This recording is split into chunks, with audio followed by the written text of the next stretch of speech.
В территорию национального парка Кадорское ущелье войдут 3 участка: Верхнекадорский, Амкяльский кластерный и Скурчинский кластерный.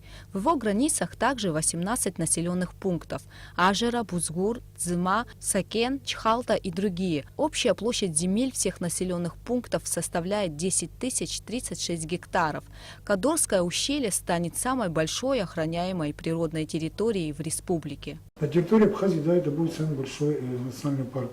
А суммарно, если говорить о тех заповедниках и национальных парках, которые сегодня объявлены и функционируют в Абхазии, и плюс Кадорский национальный парк, то по показателям отношений особо охраняемых природных территорий к общей площади страны, Абхазия будет занимать первое место в мире.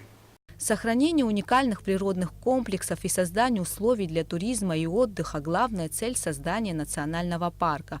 Кроме того, Кадорское ущелье планируют использовать в природоохранных, научных и культурных целях для познавательного и экологического туризма.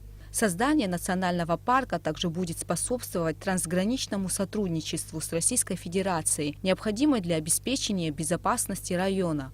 Образование такого характера национального парка – это в первую очередь охрана природной среды, охрана экотопов, охрана ландшафтов, каковых являются уникальными на этой территории.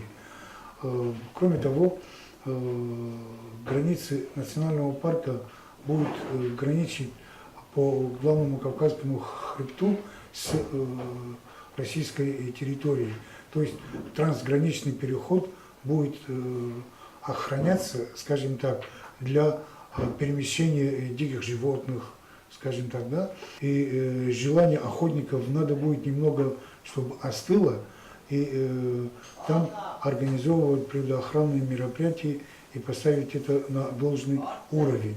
В Кадорском ущелье, одном из самых живописных мест Абхазии, встречаются редкие растения и животные, которые занесены в Красную книгу. Благодаря созданию национального парка появится больше возможностей сохранить природные ресурсы этой уникальной территории. Гугуца Вардания, Алексей Баструков, Абхазское телевидение.